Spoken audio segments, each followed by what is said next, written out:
My wife said, I'm going on a business trip with my boss. Then I saw the couple's massage booking on her email. I replied, work hard. Then I called her boss's wife, forwarded the email, and wished her a happy anniversary. The screaming I heard through the phone when she called me back, I swear to God, I still feel that scream vibrating in my spine.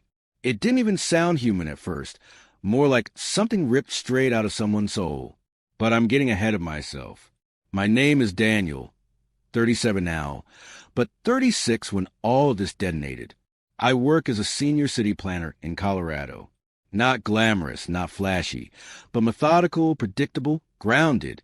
I've always liked systems, roads, zoning, long-term planning. You tweak one detail and the entire map adjusts. My ex-wife now, was the opposite.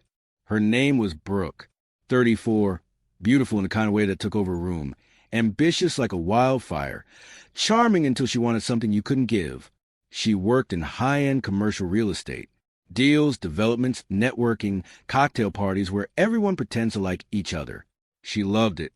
And for a long time, I thought she loved me too. We were married 7 years. Not perfect, but steady. Or at least I thought steady. Maybe that's the worst part. The not knowing when the ground started to crack. It didn't happen all at once. But looking back, the signs were there in neon. Late nights, client dinners, weekends checking on properties. Her phone flipped face down all the time. Whispered texts. Those sudden mood swings where she'd come home glowing with adrenaline and then snap at me for asking if she'd eaten dinner. And then 6 months before the explosion, she landed a new job with some real estate mogul named Preston Hale. 50s, rich, smooth, almost too polished. The kind of guy who makes you feel like you're being sold something even when he's just asking how your day is. Brooke thought he hung the moon. He's brilliant, Dan. He's built half the city. I'm learning so much. Yeah, sure, learning something. We argued about it once.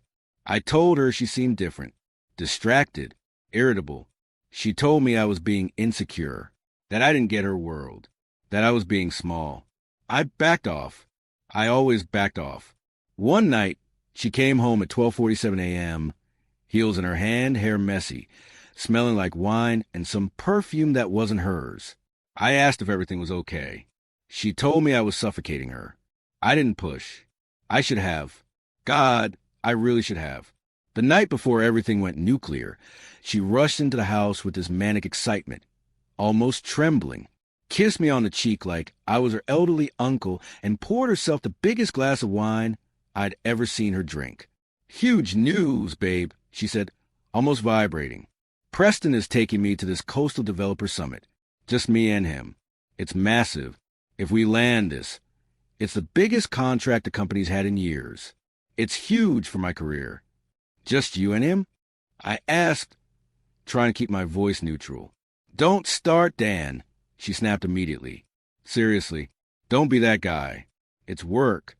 I said, okay, because what else was I supposed to do?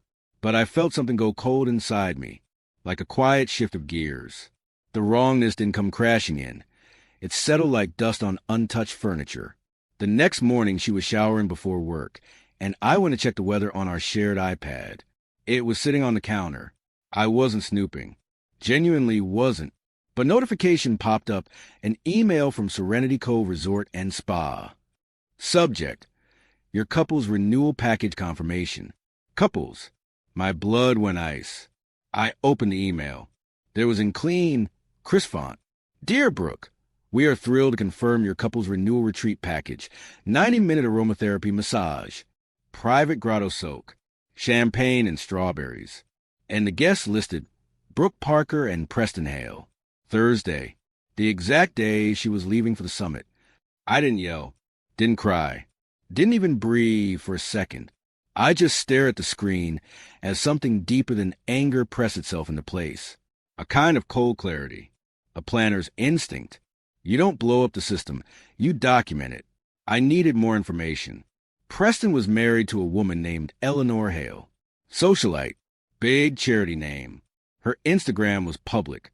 Took me 30 seconds to find her happy 22nd anniversary to my rock Preston. He planned something romantic this weekend. Can't wait. The date matched the couple's retreat. Jesus, my wife wasn't just cheating. She was the anniversary entertainment. I don't know how long I stood there. Long enough for the shower to turn off. When Brooke came out wrapped in a towel asking me to iron her silk blouse for the summit dinner, I said, sure. So calmly, it probably should have scared her. While the iron heated, I texted her, trip sounds intense. Work hard. EXO. She smiled when she read it. That smile is burned into my brain.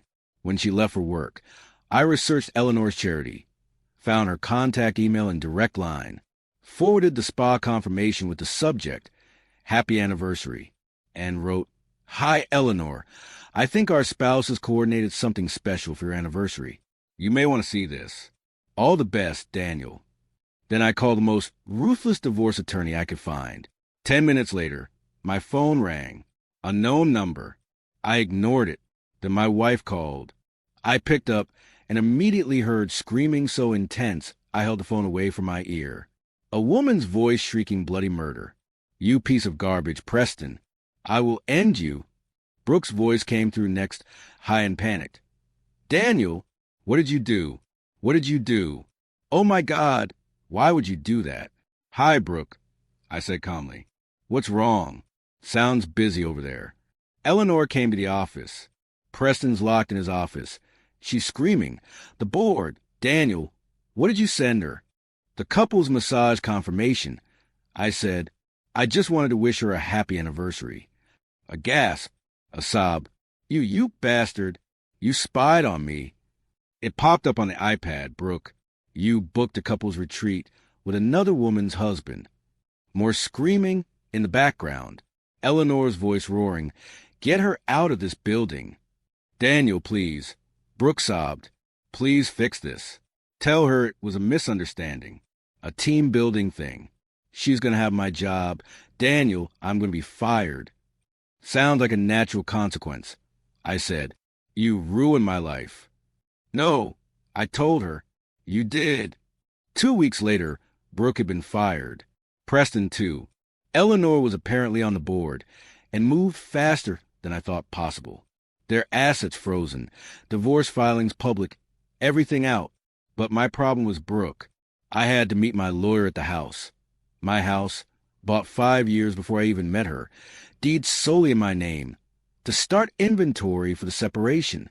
She was sitting in the living room surrounded by empty wine bottles, hair a mess, eyes wild. There he is, she spat when I walked in. The little man who ruined my life. Brooke, I said, exhausted already, we're here to discuss the path forward. The path forward? She laughed like a hyena. The path forward is you fixing this. You blew up my career, my future. Preston promised me partnership. We were set for life, set, and you torched it because of your pathetic pride. My lawyer cleared his throat. Ms. Parker, please. Shut up, she shrieked. Daniel, you're kicking me out? After everything? I paid for the kitchen remodel. The master bath. That's $120,000 of my money. My inheritance. That's my equity. This house is half mine. And unfortunately, she had a point. Legally speaking, that remodel created marital equity, meaning she could stay until the divorce finalized, meaning she was now my hostile, vindictive roommate. She blasted music at night, slammed doors, left the stove on by accident, left the front door unlocked. Her mother called daily demanding I be a man and protect her daughter after what Preston did. She booked the couple's retreat. I told her mother she wasn't kidnapped. You're heartless, her mother hissed. The final straw was the theft. I had left my professional planning portfolios, years of my work, in a flat file cabinet in my office. I needed them for a job application. When I returned home one afternoon to retrieve them, the cabinet was empty, completely empty, cleaned out. I checked the office security camera I had installed weeks prior. There she was, Brooke, calm, polished, methodical, walking into my office, pulling out every single portfolio, stacking them in her arms, loading them into her car. Not angry, not impulsive, just purposeful. She was going to hold my career hostage. I didn't call her, didn't confront her. I sent the footage immediately to my lawyer. 48 hours later, we were in emergency court. Same judge, same tired eyes. My lawyer presented the footage. The judge watched the entire 10 minutes. Brooke stared at the screen like she couldn't recognize herself. Ms. Parker, the judge said slowly, you came into this court asking for protection, claiming hardship, and then you stole your husband's professional property during a divorce proceeding. I was just keeping him safe in your trunk, the judge thundered. This is criminal contempt. That was the moment everything changed. The judge reversed her previous ruling, granted me exclusive occupancy. Brooke was ordered to vacate the house by 5 p.m. that day with a sheriff escort. She was fined $10,000. Her claim for spousal support was denied. All legal fees related to the theft, $35,000, were taken out of her equity. She walked away with about $75,000. No job, no husband, no career, no place to live except her mother's guest room. Preston's divorce finalized the next month. His wife left him with nothing but a condo and a car. His reputation was obliterated. I didn't have to destroy them. They did it to themselves. I got my house back. Quiet, clean, mine again. I rehung my grandfather's architectural drawings in my office. My portfolios were returned untouched. Sometimes people ask if I feel guilty, if I regret anything, if I miss her. No, not even a little. She thought she was playing some high-stakes game of corporate chess. She thought she was untouchable. But all I did was forward the truth to someone who deserved to know it. And like I told my attorney the day everything collapsed, I didn't ruin her life. I just filed the paperwork.